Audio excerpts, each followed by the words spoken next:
Every movie tells a story. Every story tells a tale. Come with us as the people behind the Cinemadness podcast talk candidly about the stories that connect them to their favorite movies. This is Real Stories from the Aisles. When we do this series From the Aisles, the goal is always to reflect on our experiences seeing cinema, typically for the first time. And I would like you to come with me on a journey to 2002. I was 20 years old, and during that time period, I reached an emotional milestone in terms of going through my first real breakup. High school sweetheart, so on and so forth. Typical stuff. She's a great person. She really is. And it was just one of those things where, like with any high school romance, you break up.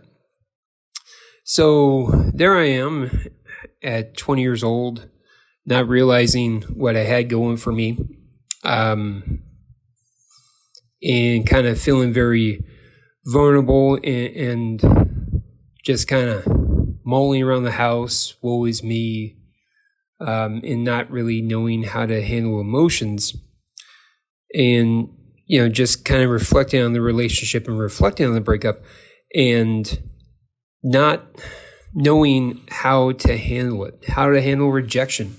Really true, honest rejection for the first time in your life, and realizing that after you get through all this self-pity, you really didn't put the work in to really make that relationship work. And to that is where I was at.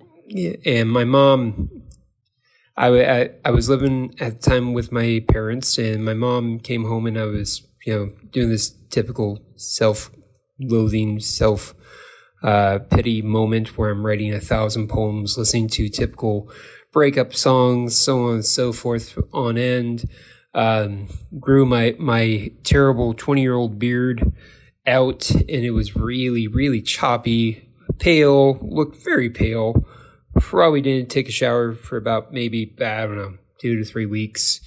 Kind of imagine Pigpen, if you will, from the Peanut series, but, with self-grandizing woe is me poems that were just being spewed out onto his Packard Bell computer. So my mom comes home and she's like, you know what, let's go to the movies. Come on, get over yourself. Let's go to the movies. So my mom took me to the movie theater, and the movie that we saw was Phone Booth. Now, Phone Booth, as you recall, is a story with Colin Farrell and Kiefer Sutherland, mainly just as a voice. And it has to do with a guy who is a smooth-talking, fast-talking publicist who always has the answers. And he ends up cheating on his serious girlfriend and keeping the side piece strung along. Well, Kiefer Sutherland's character is pinning him to a phone booth and basically is a judge, juror, and executioner, and is holding him to accountability. As I'm watching this film, I started to cry. I started to cry, and I really actually had my honest breakdown of emotions right there. Like, I wasn't at that point. I wasn't really allowing myself to be vulnerable until that moment when I realized Colin Farrell was in a moment of crossroads where he had to lose himself to realize what he was doing. And I realized that was kind of my moment in terms of my emotional growth. So sitting there in the theater, it was a sparsely populated theater at the time, probably maybe 7 or 8 people. My mom looks at me and she goes, "Honey, come on, stop it. And, I didn't respond to her from my memory. And the movie was over. But I reflected on it, and I reflected on where I was at in terms of my personal growth and in terms of where I wanted to be. And was I happy in that environment? No. Was I grateful for the opportunities? Absolutely.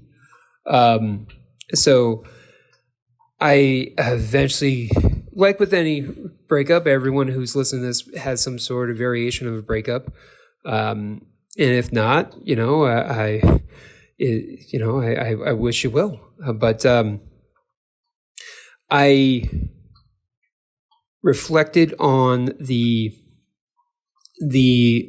relationship itself, and I realized the positives that can become, kind of like Colin Farrell at the end of the film, where he realizes that he has a lot more in front of him than he realized. And he's kind of a better person to a degree in a really messed up sense. And I realized that I was a better person. I had much more to go with. And that film helped me get over it, if you will, and appreciate what was in front of me. So when I reflect on films that made an impact on my life, you have your typical arrangements of films that almost everyone says. But to me, Phone Booth echoes right there in my top list because of the emotional attachment that it clinged to, or that I cling to, because I see it as a rock in the river of life where I was kind of going no direction. I kind of realized, no, hey, look, I don't like the direction I'm going, so I'm going to cling to this rock, adjust my settings, and realize that I'm putting myself in a river of emotion.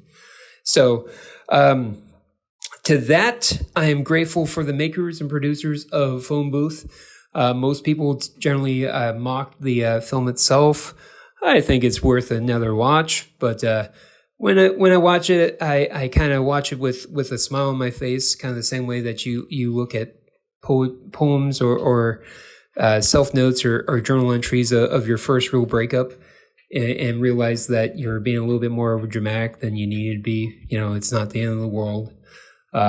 It's just an opportunity for you to grow and become stronger and be grateful for what's in front of you. So that's my thoughts. Thank you very much for listening to From the Aisles. I look forward to giving you more tidbits of information, and please check out all the other entries, and we look forward to coming to you with more content. Thank you very much for listening. Have a great day.